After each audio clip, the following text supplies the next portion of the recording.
Good morning, everyone. Thanks for joining my very first live webinar.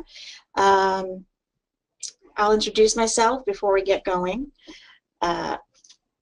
So my name is Pam Hanneman, and over the past 4 years, I've been running the CAP Milling Center, and that has allowed me to have the opportunity to test various zirconias,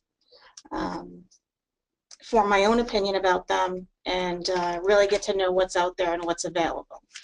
Currently, what I'm doing is traveling across the country, visiting other labs that are making their transition into digital materials and helping them along the way to feel comfortable with them. So what we're going to do today is just talk about those options. So one of the questions I always get at the labs that I visit is, what zirconia is best? What should I use? And my answer is always the same. I can't answer you. It's not my preference. It really is the customer's preference. Each customer is unique and has different needs. So we just kind of dig in and talk about what works for each lab, what the goal is at each lab, and work from there. These are all zirconias that we currently use at CAP. They all have pros and cons and unique features, and we will go through that. So my goal today is to remove the guesswork and help you navigate through what's available for your options. And so we have multi-shaded versus white, and we also have anterior zirconia for aesthetics and translucency.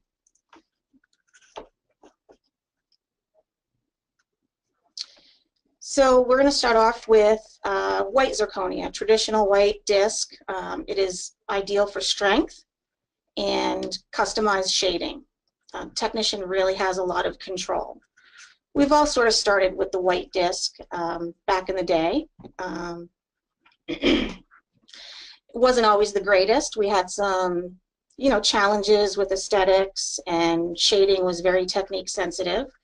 But I feel pretty good about saying the zirconia and the shading liquids have come quite a way. We have much better aesthetics and ease of shading, definitely. One of the shading liquids I really like is the Dental Direct. Very easy to use, quick process, and the end result is a little bit deeper penetration of the shading liquids than with some others that I have seen. So some of your options for the white zirconia are the Zirlux 16. We have the Katana HT, Amangurbach, and the Dental Direct Bio ZX2. Some of the features with these zirconia, they're all great zirconias, but they all have, some unique features. So the Zirlux happens to be the fastest and easiest shading process, and still a fantastic result. The Katana White is another very good disc. That one tends to work best with the Zircon Zan shading liquids. AG Zirconia has the lowest sintering temp. Most of the other zirconias are around 1500, 1550. The AG Solid actually sinters at 1450. And that also, it comes with its own shading liquids. The Zirlux comes with its own shading liquids as well. And the Dental Direct Bio ZX2, the unique feature of that is it does come with its own shading liquid, but on top of that, even if you forgot your crown in the shading liquid, say you dipped it and you forgot it, you thought you lost it and it was in there overnight, you could still come back the next day, take it right out of the liquid, dry it and sinter it, and it'll be the exact shade that you need. Now that's not always true with other zirconia and liquid combinations. So know that that's a unique feature of that system. You could have devastating results if you tried that with a different combination of zirconia and liquids. All of these are going to be around 1150 to 1200 MPa, so definitely a great choice when strength is needed. So the next option we have in a very strong 1150 to 1200 MPa restoration are the pre-shaded. So in this category, we have the Zirlex 16 Plus, the Bruxer 16, the BioZ Color, and the AG Solid. So these are all pre-shaded, but they are monochromatic. There aren't any layers. So you still get a great restoration, but if you're looking for a lot of incisal translucency, this would not be the product. Out of these, I do prefer the Zirlex 16 Plus. The Bruxer is very consistent in shade. The Dental Direct Zirconia has been approved for a fast center cycle of 2 hours. I personally don't care for a 2-hour cycle, really on any of the zirconias. I feel a little more comfortable with a 3.5 to 4 hour cycle. I think that you still get a great result, and I think 3.5 to 4 hours is pretty reasonable and still allows you to get a case out the same day if you have a remake or a rush case. So very nice feature of that. That is actually cleared for a fast cycle. The AG Solid, I would say that one is best for substructures if you're going to layer porcelain over it. A little less vital than the others, but still a great, very strong product. One other thing I do want to mention about the Zirlex is, with my experience, I have found that 1550 is actually the ideal temperature to get the aesthetics that we prefer here. The IFU does say 1530, and of course you should always follow the IFU, but ovens do vary in temperatures and calibrations, and you can go out of the box a little bit. So increasing the temp by 20 degrees isn't going to hurt your zirconia, and if I can get it to the aesthetics that I prefer, then that's how we do it here. So with the stronger zirconias, your 1150 to 1200 MPa, yes, they lack translucency. That's the trade-off. You can't have both. You can have strength in a zirconia, or you can go for an anterior zirconia, and you're not going to get as much strength. So what do you do when strength is needed, but the patient also has a unique shade or a lot of translucency? So you still do have an option there. You can use a white disc. You can cut it back during your design, and then you can do some green state shading. You can do a very basic shading dip, or you can be more intricate and add modifiers and incisal striations. So you have a nice foundation, and then after sintering you can apply a micro layer or even a full facial buildup. So that'll give you the strength you need, but also give you the aesthetics you're looking for. Yes, it requires an extra step, but that's just the reality of that zirconia. You always have to pick a zirconia that meets the strength needs first. So a couple of the zirconias that we have used on couple of porcelains that we've used on the zirconia are the Noritake CZR and the GC Initial. I really do like the GC. It has a little bit of a lower firing temperature, which is nice. As we know, zirconia is heat sensitive, prone to thermal shock, so if I don't need to fire it at such a high temp, then I certainly won't. And the Initial zirconia looks great. Also, really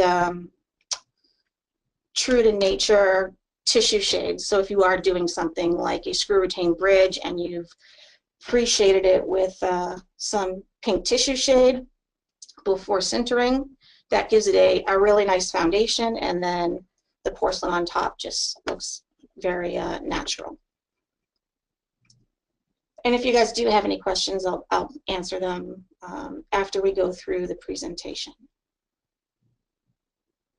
So still in the category of the stronger strength zirconia, we do have one that we can take it up to the next level a little bit. So this is multi-layered pre-shaded. So the benefits are, now you have a pre-shaded multi-layered disc. So you have a very nice gradient of body, gingival body, and your enamel layer.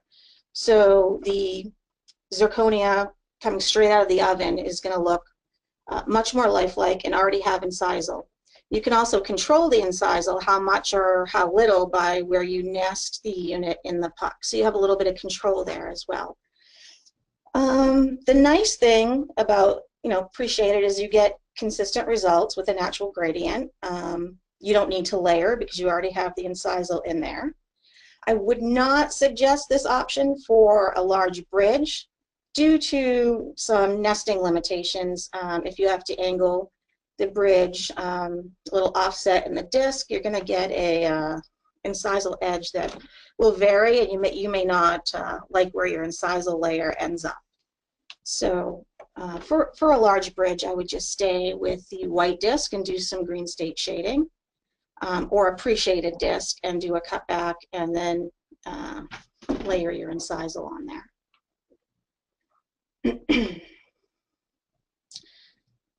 So your options for strength in a white disc. Your options for strength, whether it's a white disc or a pre-shaded. Just going to run through what we already went over. So 1150 to 1200 MPa zirconia. These options provide strength and can be micro-layered when high aesthetics are in demand.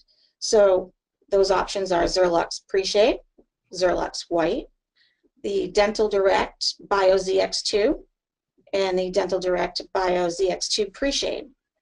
Zolid and Zolid Pre-Shade, Katana ML, Katana White, and the Bruxer. So those would be your options when you have to have strength. Now there's advantages and disadvantages of both, and this is where you want to kind of think and go, okay, well, what fits in my lab? What fits with our workflow? So some of the advantages of the pre-shade, as we've already gone over, is that you get consistent results. You don't have to worry about shading liquids. The inventory of the shading liquids, caring for them. But there are also some disadvantages. So you will have more disc inventory because you're going to need to cover all Vita 16 shades. You could go with 8 discs rather than the 16, and for example, you could use your A1 disc for an A1 and an A2, an A3 disc for A3, A3-5, and you'll just keep in mind that if you're milling an A2 out of an A1 disc, you'll just have to do a little more gingival staining at the final stain and glaze state, and that shouldn't be really a big deal at all. So with the pre-shaded, also, your milling can be a little less efficient depending on how much work you have coming in. So typically, if you're a smaller lab and you're kind of waiting throughout the day to put enough units in a disc to get a decent batch, you might be held back by waiting for, those 3 A3s, depending on how they come in. If you're a larger lab and volume isn't really an issue and you have plenty of work to batch up, then that's not going to hold you back at all.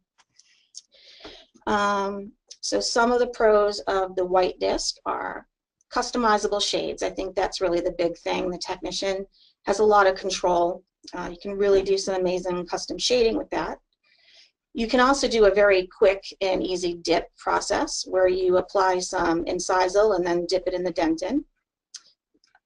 mill batches are pretty efficient because you're not held back by waiting for, you know, like shades to come along to do a batch. You just fill the white disc and away you go. And also you have less disc inventory. You don't have to worry about having all the sizes in every shade. You just have the white disc and your different sizes. The drawback to the white is shade inconsistencies. Even though the shading process has become much easier, the liquids are a lot easier to work with. In almost every lab, even if two technicians are shading the exact same way, they're using the same brushes, the same technique, it's typical that you'll see some variations in the shading depending on who's doing it.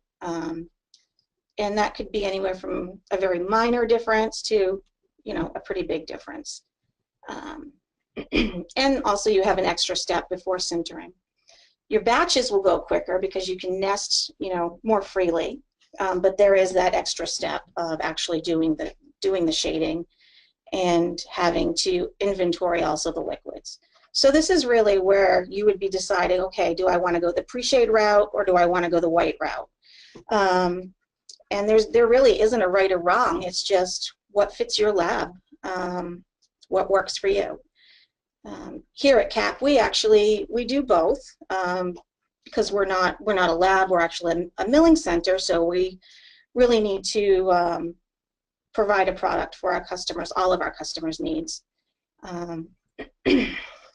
So that's why we have so many options. So we covered your high strength, but what if translucency is the primary goal and strength really isn't a requirement? And so we have some options there. So we're going to take the aesthetics to even a higher level. Pre-shaded, multi-layered super trans. A couple of the brands in this category are the Ceramist Zolid FX multi-layered and the Zirlux Anterior multi-layered. Both fantastic restorations. They are pre-shaded. They have the layers built in. Very vital looking restorations. But however, they're not going to be your, you know, higher strength. They're not going to be 1150 to 1200. These are going to be more around, you know, 600 to 720 MPa. So you do have to, you know, make sure that you are using them for what they're indicated for. You're not going to do a long span bridge. You're not going to use it on a molar and the patient is a bruxer. Definitely that won't work out very well. You also have a super translucent and a white disc, kind of jumping back a little bit. So the Cubex 2 comes in the white disc, a very easy dip shading process. 720 MPa, so a little bit stronger than the others. And again, it's approved for a fast sinter cycle. With the Cubex BioZ instructions, you'll see a range of sintering temps from 1450 to 1550 Celsius as your high temp. Based on what we've done here and what I've seen other customers experience, 1530 seems to be the ideal temp with the Zirlux, with the Cubex 2. On the right is an example of what it looks like, and then on the bottom here are actually some units that were regular sintered and fast sintered, and honestly there's really not much of a difference.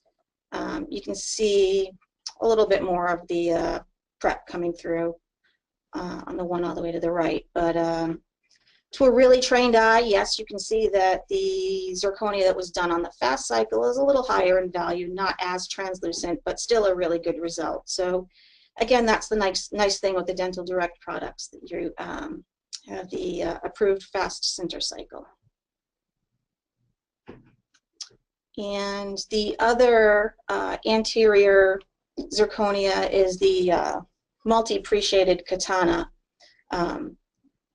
super translucent and ultra translucent. So the UTML really competes with like an Emax restoration, extremely translucent, and that's 550 MPa. And again, multi-layered disc, beautiful restoration. But they also have the STML, which is slightly stronger at 750 MPa, and as you go stronger in strength, obviously you have a little more opacity. So the STML allows you to have the translucency, but also have a little bit of ability to mask a dark stump shade if there is one, if you even get that information. And over to the right, it kind of explains what you can use each for. So the UTML, you're going to use that if the prep shade is matching the final shade. If the prep shade is darker, you're going to want to choose a disc that is one shade lighter to overcompensate, sort of what you do when choosing an Emax ingot, for example. And then you can see that the STML covers a little bit more, and the ML, which is your higher strength, will cover pretty much anything.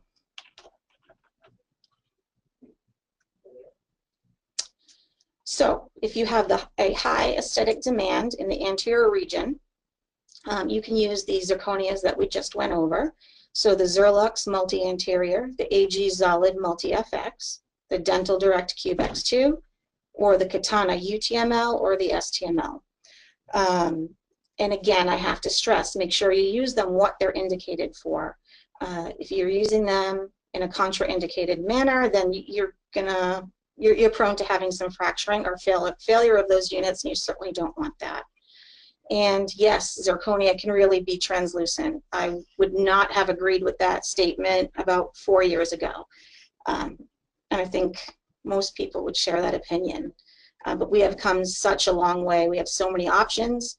I've seen zirconia, full contour zirconia, held right up next to an all ceramic crown, and it's really hard to tell the difference unless you grind on it. So that's pretty amazing, pretty impressive that we've gotten that far. So make sure your doctors are giving you prep shades if you are going to be choosing an anterior zirconia. If they're not giving you prep shades, I would recommend that you make a stump shade in the final shade that they have requested. And just to really prove that the stump shade comes through, I just took a few pictures. So on the left is a Zirlux multi-anterior unit. They're the same units milled out of the same disc, sintered at the same time, same oven, completely the same unit. And on the left, there's the zirconia without a stump shade, and on the right with. And you can see that the one on the left is really a shade lighter than the A2 shade tab. So if you were staining and glazing without a stump shade, you'd be putting on a little more stain than you really need to. And then when it goes into the patient's mouth, it may be a little darker because you've overcompensated because you weren't staining it and seeing how it truly was going to be in the mouth. So as you can see, once you put the stump shade on, the shade's really right on the money. So again, strongly recommend using a stump shade. If you are not going to use a stump shade when you're doing your final stain and glaze, I would make it my standard to stain it a half shade to 1 shade lighter. And over on the right, I just wanted to show that the stump shade makes a difference, not just by warming up the crown, but if you have a gray stump shade, that's going to come through and alter the final shade in the patient's mouth. So I know I've said it a million times, but it's really very important to make sure you have stump shades. If the doctor isn't giving that information, I think it's our job to educate them and let them know what's needed, and it's up to them if they want to provide the stump shade after that, but you've done everything that you can do to make sure that patient is happy with the restoration. So restoration strength requirements. You always have to choose a zirconia based on strength first. If you're doing something like a screw retained full arch restoration, you really need that 1200 MPa zirconia. If you're doing a single anterior or a anterior 3-unit bridge, you can use the more translucent anterior zirconias. So always keep in mind, you can't have both. The stronger the zirconia, the more opaque it's going to be, the higher in value it's going to be. And the more translucent, you're going to compromise on strength. So you need to decide with your cases where you need to be and select the correct zirconia.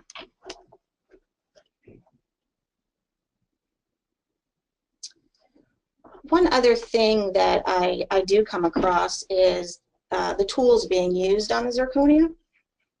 You do have to handle some of the newer anterior zirconias a little bit differently. You just can't grind on them with a greenstone or a burr. You'll get chipped margins for sure. I see it pretty routinely.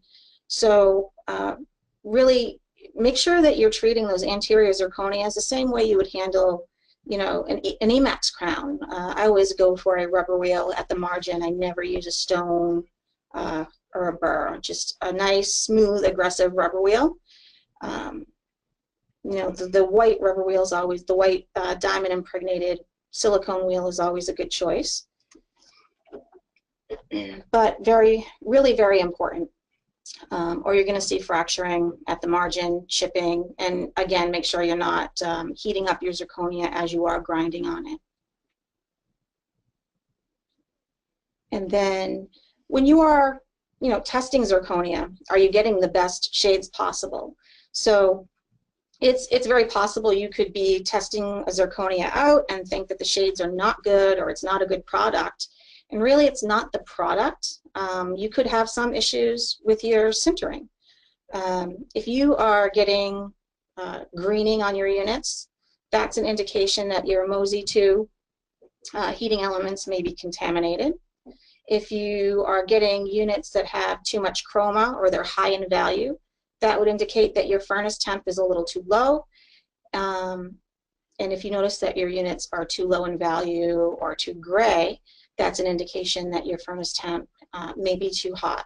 So, you know, all zirconias come with the IFU, and they're tested in a very controlled environment.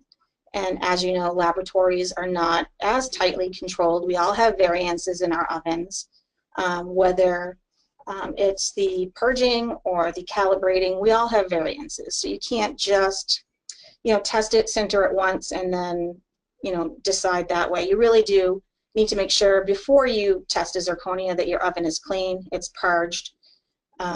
Sinter it once. If you're not getting the result that you're looking for, you know, decide, do you need to go a little higher in temp or a little lower in temp? And you will know that just by examining the zirconia.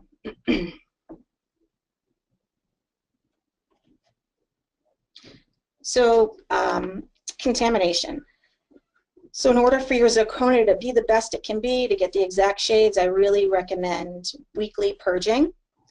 This will eliminate that greening from happening. Also, if you're using shading liquids, you want to make sure that your units are dried before putting them in the oven, and you also want to make sure that you have a cover on your trays. Replace your beads when they start to yellow. Recently found that some of the purging cycles that are pre-programmed on the ovens are a little too low. They were programmed when we were using zirconia that was lower in sintering temp. So now that we're using zirconias that are a little higher, you know, 15 to 1550 Celsius, you actually need to go about 50 degrees higher than what your highest zirconia sintering temp is in order to really purge out the contaminants. So a cycle that I recommend and that we use here is actually 25 Celsius to 1600 C. Hold it for an hour, and then you're gonna do, you're also then gonna hold it, go back down to 1550 and hold it for 4 hours, and then you're gonna go ahead and cool it, and I have the cycle right there on the screen for you. Really, I recommend doing that, you know, really once a week or once every other week, depending on how much is going in your oven and how often you're using it. And over to the right is a really good example of an oven that was pretty heavily contaminated, customer was seeing units that were just really dark, and they were having a hard time figuring out why. So they went ahead and they purged the oven, and to help absorb the contaminants, you would put in, an old used white zirconia disc. It has to be white. Run it through the purge cycle in the tray, and it's really clear from the disc. You can see all of the yellow and green that's been deposited on there. And so that's a white disc. So if it was a shaded unit or a pre-shaded unit, it wouldn't look yellow, but it would alter the final shade of your crown. It may make it look darker or slightly yellow, and then you have a hard time staining and glazing it. The second disc in that photo is a disc that came out of that very same oven on a second purge cycle. Wanted to make sure it was completely clean, so they ran it up again, and you can see that that disc is nice and white. So there's your proof that now your oven is clean and you're ready to sinter more zirconia and feel confident that the shades you're getting are going to be accurate and the best that they can be. And sintering temperatures, high temps, are also very important in getting the shade or translucency that you desire. So these units are all the same unit. They're all the same shades, A2, B2, C2, and D3. The ones on the top were sintered at 1530 Celsius, and the cycles are all the same. The only thing that's different is the high temp. So 1530, and the bottom row was sintered at 1550. I don't know if you can see the difference. I can see the difference. The ones on top are definitely higher in value. The ones on the bottom, you can definitely see, are a little more translucent, a little more vital looking, and match the shade tabs a little more closely. So that's the difference you can get with just 20 degrees variation with your high temps. So keep that in mind. Just because one oven says that it's programmed at 1550 and the display says it's 1550 doesn't mean it's really sintering at that temp. So make sure you're calibrating. And just like with your glazing furnace, you can tell when it's firing hot or too cold. Same thing with the sintering furnace. And this is just an example, some samples of a zirconia disc that the ideal temp was 1450. And you can see how the shade and opacity changes as it's sintered at different temperatures. So you can definitely see the lower temperatures, they're higher in value and look actually like they have too much chroma. And as you go higher in temp, they start to lose their chroma and become more low in value and a little more translucent. And another option we have out there, which, not zirconia, but lithium silicates. So we have the Emax, which is, name brand recognition, beautiful aesthetics. We've used it for a long time. One of the downsides of the Emax is a really tough reaction layer. Often takes multiple cleanings to get that off. And if it doesn't all come off, that can contaminate your buildup or your stain and glaze that you're going to do later. And often if you have to do multiple firings, you can get some slumping or graying if you do fire your Emax too much. So there is a new product out. I haven't personally tried it. I know others that have, and they're getting great results. They really love it. Is the Lisi press. You basically, whatever you can do Emax, you can do with the Lisi. You can do full contour or layered. Mimics natural dentition. It's new to the market, but the great thing is there's no reaction layer, which is, if I were working in a traditional laboratory, that would be a huge positive for me. No reaction layer, no slumping or graying the more times you fire it or glaze it. So that's always, been a challenge in the past. And kind of devastating when you've taken so much time to make a beautiful restoration. Maybe the shade wasn't exactly right and you fired it one too many times and now it's slumped and it's gray and you're trying to fix it and you're chasing your tail. So yes, very exciting about the Lisi press. And Lisi Press is 474 MPa, and you have the option to layer if you want to, and it comes with porcelains as well. And just like with Emax, it has the ingot selection guide. So all of the restorations that we talked about can be stain and glazed pretty much with any zirconia stain and glaze kit. But the one that I actually prefer currently, I was a huge fan of the Emax stain and glaze. I've loved that forever. But a few months ago, I used the Zerlux Characterization Stain and Glaze Kit and really fell in love with that. The nice thing about it is that the glaze paste goes on, it has a thick viscosity. You don't have to use a lot of it, but it goes on very nicely and it doesn't slump. So then when you go to put on your stains, they stay right where you put them. They're not going to have a lot of dripping or puddling, and the stains are very intense, so you don't need a lot. No matter what brand zirconia you're using, whether it's white, pre-shaded, whether it's Zerlux or Katana, your units definitely should be rubber wheeled. Smooth them out. You don't want any rough surfaces. However, you do have to sandblast after that, because if you rubber wheel it and you leave the unit shiny when you go to put your stain and glaze on, it's going to kind of run away, kind of like oil and water. So you have to sandblast to break the gloss, not to take off the smoothness that you did with the rubber wheeling. And then go ahead and steam them before glazing. If you go through this process and if you use this stain and glaze, we've been able to be very successful with one firing, stain and glaze all in one firing and done. And the units that you see in the photo, that is a unit that was stain and glazed just once. And then I also gave you the glazing cycle there, if you'd like to try it. And this stain and glaze is actually universal. You can use it on any of the zirconias. You can use it on Emax.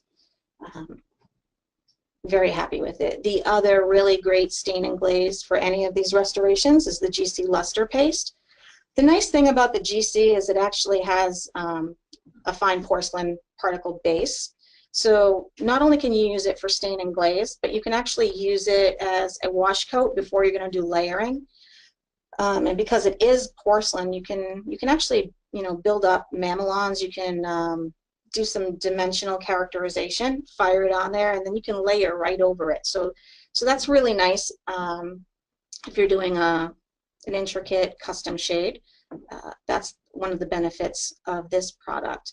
I have heard technicians say that when they use it, it's a little grainy, and that may deter them from using it. However, when you apply it and you feel like it's a little grainy, just vibrate it a little bit with a tool on your hemostat, and that'll kind of smooth it out. And that should take care of that problem for you. Either one of those stain and glaze kits are really great, but if you do want to do internal characterization and actually have some dimension, then I would say go with the GC Luster Paste. So we've walked through the options, white versus pre-shaded. No right or wrong. You just need to decide which one works with your workflow. And then also, you know, we talked about the option for anterior zirconias. So most brands offer you both options. You know, they have the Zerlux offers, for example, the pre-shaded, the white, both in the 1150 MPa, but then they also offer the anterior version, multi-layered anterior version that is the 600 MPa. So you really can stay within one brand, and most of the brands will have very similar firing temperatures. So that makes it really easy for you. If you only have one oven, you don't have the luxury of having multiple ovens, and you really need to sinter everything together. That's a really nice option to have. So, you know, I would recommend having an option for both. If you really only want to have one zirconia, then I would say you have to have the strength. You would have to pick either a pre-shaded or a white 1150 to 1200 MPa, and that covers everything. You're safe with everything. And if you need aesthetics, you'd have to cut back and layer.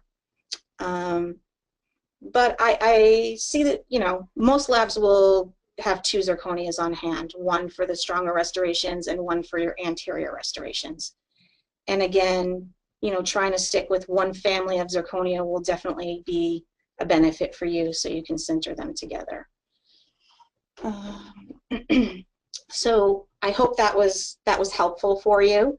And again, you know, this isn't every single zirconia that's on the market. It's some of the ones that I've been lucky enough to sample and work with. I feel that are, you know, some of the better options out there.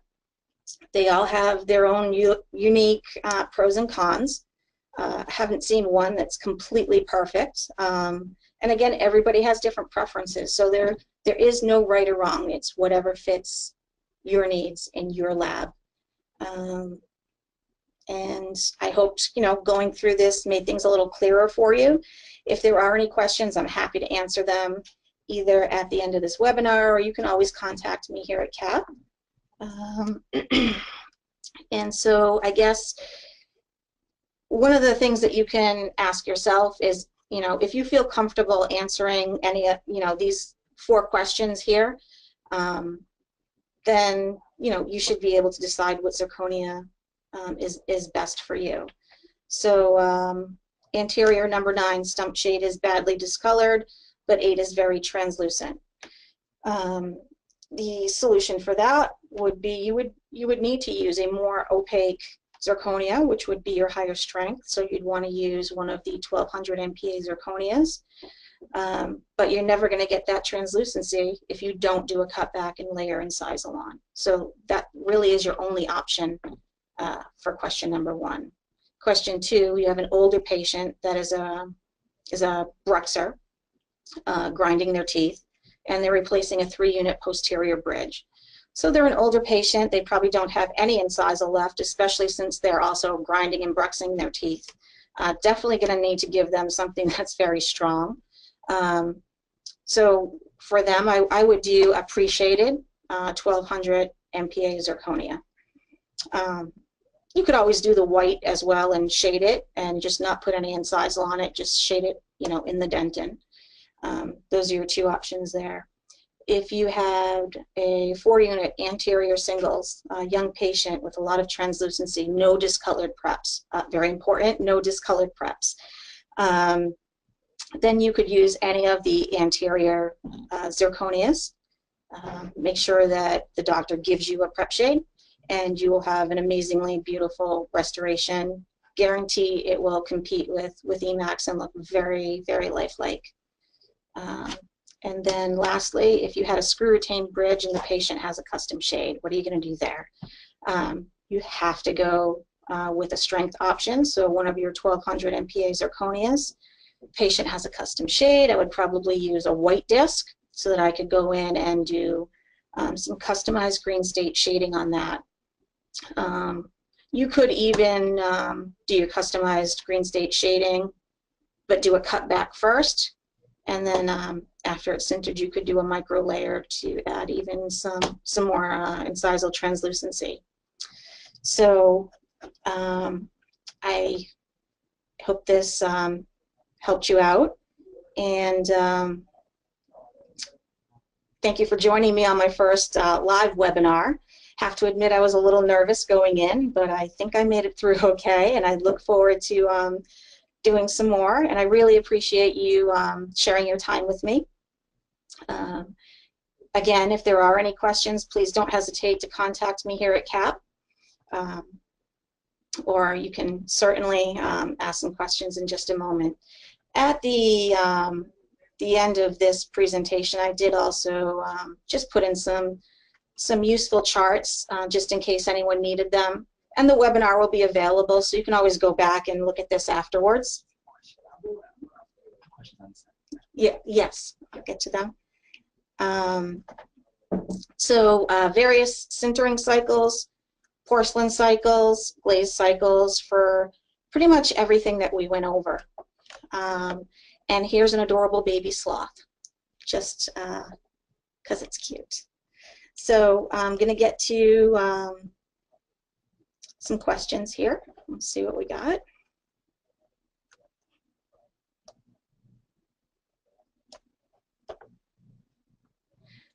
So we have Marianne who asked, do we have different zirconias have post-sintering cracking percentages? I don't know the percentages off the top of my head. I will tell you that I do get that phone call quite a bit, and it usually comes down to improper handling. As technicians, we love to blame the product, and I'm a technician. I am a ceramist originally, so I know how our brains work, and we tend to kind of blame the product, but most of the time it's us. So what I find are people are using either greenstones, or they're grinding too aggressively, or they're heating the zirconia up, and they're causing the fractures. You may not see the fracture while you're contouring, but that the unfortunate stain and glaze person, if it's a separate person, will go ahead and stain and glaze it, it'll come down, and then there's the fracture, and they get blamed for cracking the crown, when really it was probably started while it was being contoured. So again, make sure you're using rubber wheels for the margins on the anterior zirconia, and do not heat them up. And you can't go super thin either. Stay within the product requirements. What is reasonable post-sintering crack percentage? Again, same question. Already answered that. So again, Marianne, again, what do you recommend to dry with, and what do you cover the trays with? So your trays should come with covers. If you, and you really only need the covers if you have an oven that uses a MOSI 2 element, which are your Sintras, and those elements are U-shaped. If you have elements that are more of a coil-shaped, that's a silicone carbide, and you don't really need to worry about contamination with those, and you don't have to cover the tray. But basically, after you shade a crown in the green state, it's best to dry them under a heat lamp for about 25 minutes.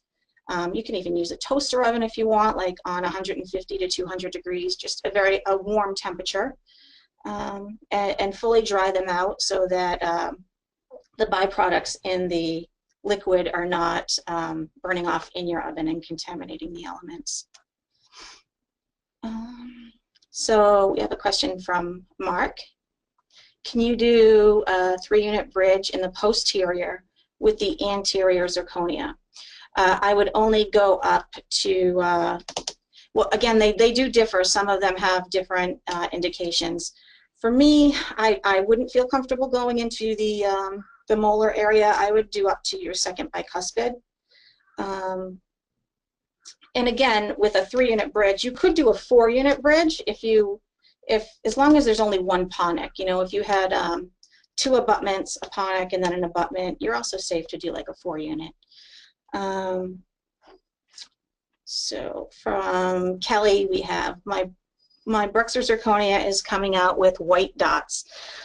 This question drives me nuts because there's several different theories on this, and I don't think that at this point I can tell you exactly what it is. I don't have it dialed down to one particular problem, but I know that it happens from time to time. We've seen it here at CAP maybe twice. Other labs have it consistently for a while, and then it goes away. So just some research that I did, one of the possibilities is that it's an air pocket or leftover binder during the process of making the zirconia. And so, you know, you mill it, it's already in there, you sinter it, and you see a white dot, and then you go to grind it open, and it's kind of, it goes all the way through, and it looks kind of chalky. I don't think that that is from your sintering beads, which is also another theory. Sintering beads that are contaminated, leaving little white dots. Yeah, you know, people go back and forth on both of those. I tend to think it's more of just leftover binder in the zirconia. I would take that same disc and mill a crown in a different area of the disc, If that crown comes out fine, then you know it was just a small defect in the disc. If a repeated problem within that disc, then I think you should get in touch with tech support or myself, and we'll try to work that out. And I'm sorry I don't have an exact answer. I actually haven't spoken to anyone that has an exact answer, and it does drive us all a little crazy. I have actually heard it a little more with the Bruxer zirconia than with the others. And nothing against Bruxer, that's just what I hear when I'm out there. And I do go to quite a few labs. I'm traveling constantly across the U.S. And I don't know if it's a good thing or a bad thing, but most labs, they do really all sort of share the same issues, concerns, problems. So you're not alone out there with some of the issues you come across. Most of them are easily fixable. A lot of times it's just we're not handling the product properly, sintering it properly, or taking care of our equipment the way that we should. And I will say that the newer anterior zirconias are much more prone to discoloration issues than the older zirconias. So just keep that in mind. If you are going to be using those zirconias, you really need to be diligent about your maintenance. Let's see. I am having fracture problems with AGFX multilayer. What could it be? So, as I said previously, it could be that it's being ground on improperly. So just go back, make sure you're using tools that are gentle enough when you're grinding on it, that you're not heating it up. And also, when you're staining and glazing, as you know, zirconia is very sensitive to thermal shock. So your glazing heat rates, or even if you're adding porcelain, whatever you're doing, your heat rate needs to be very slow. I usually recommend 45 C per minute. And then your cool needs to be really slow. You can't just rip those crowns out of the oven while they're still like flaming yellow red. You really need to let them just sit and cool down and kind of get to room temperature. And I know that it's torturous because we want to grab them and get the case out the door, and we're always tempted to fast cool, but really that really is the kiss of death with zirconia, especially a bridge. Never fast cool zirconia.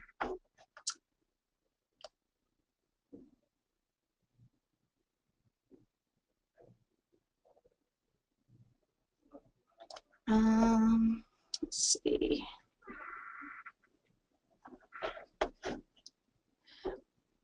Kelly, thanks for thinking I'm great. Thank you very much. I don't think I'm great. I just have had the opportunity to really visit a lot of labs and gather a lot of information. And every time I go to a lab and I'm training or teaching something, I also pick up, I also learn things. So it's really great, and I'm very fortunate to have this opportunity to travel around and meet all of you guys and have that experience. Let's see, is it possible to do a fast cycle in the Sintra? So Nathan, if you have a Sintra Plus, you can. So there are programs between 200 and 250 on the Sintra Plus, and if you go in there, you'll notice that when you go into program your parameters, it's a lot different in the end of the programming of the cycle than the other program numbers. It gives you a different way, different options for cooling down.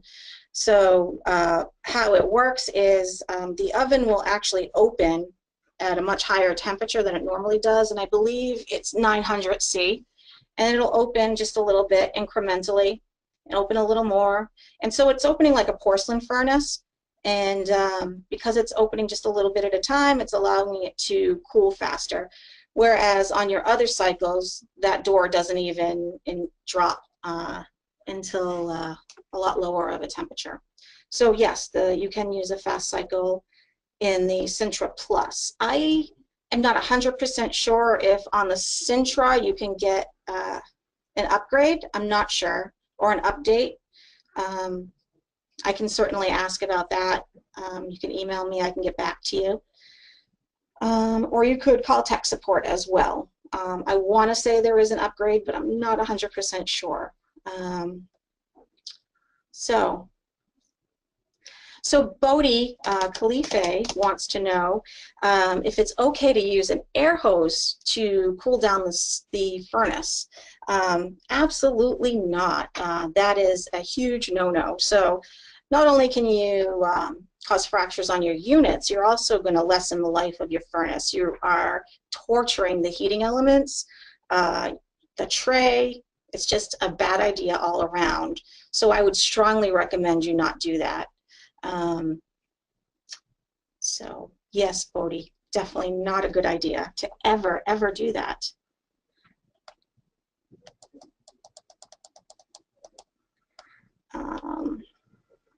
Does Celtra make a CAD/CAM disc for milling?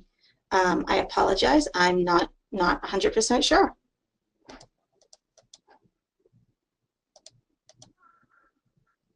New trays without beads, do they really work? So I had that same question. We already have a bunch of trays here that we're using beads with, and I certainly didn't want to just toss them away. So we're going to continue using those trays until they're broken or we're no longer, usable. However, I did test the beadless tray, and it works perfectly fine. No issues at all. And I have been to other labs that use them, and it's not an issue. And again, going back to the white dots in the zirconia, that kind of plays into that. Some people have said since they stopped using the beads and they're using the beadless tray, they don't get the white dots. So, maybe that is a solution if you are having the white dots. And again, I can't say if it's one or the other. There's just so many opinions on that. Yes, Craig, CDT credits are available for this course. I believe if you pre-registered, you should receive those. Let's see.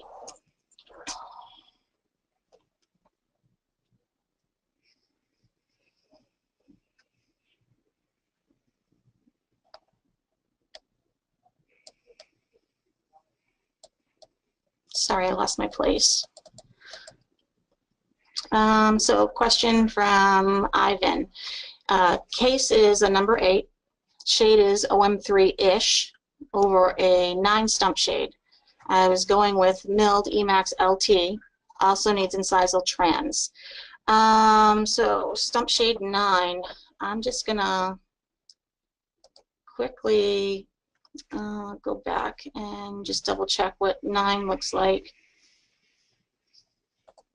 And I don't have it in here. So Ivan, not sure also if it's stump shade 9 from the old stump shade guide or the new natural dye guide, but either way, if it's a very dark stump and they're requesting a bleach shade, that's going to be a tough one. You definitely need to use, I would use a high strength white zirconia.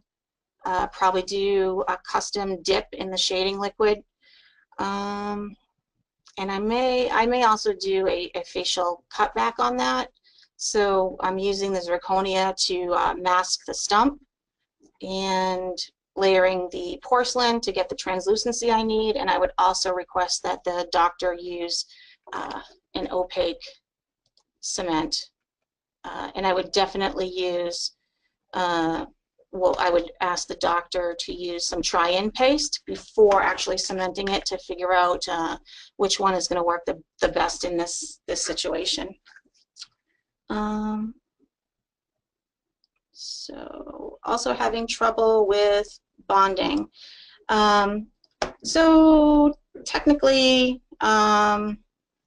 really, zirconia doesn't naturally bond. You can't etch it. So there are some cements out there that come with a bonding agent and a primer. A couple that are coming to the top of my mind are Z-Prime, and I can't think of the other one right now. It is a 3M product. Yes, you can get a good bond. Is it exactly the same as etching an Emax? No. It's more of a chemical bond than a physical bond. When you etch the Emax, you kind of open up little pores in the surface, and that's giving you a very good mechanical bond. So with the zirconia, yes, you have to have a chemical bond. So you can use zirconia for veneers, which are traditionally bonded. And you know, feedback I've gotten lately is that it's working out fine, but I still think most people feel comfortable doing veneers in a lithium silicate.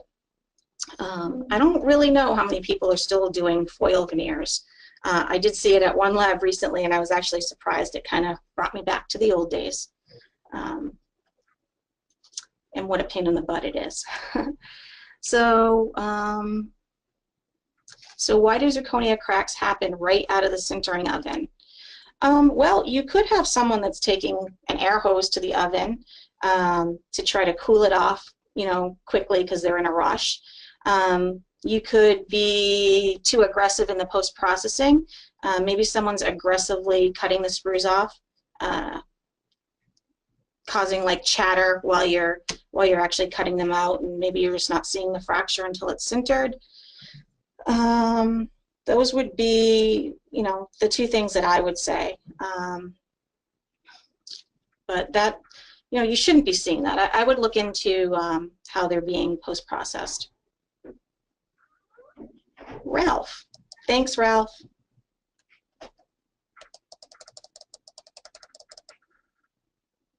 Thank you, Jerry.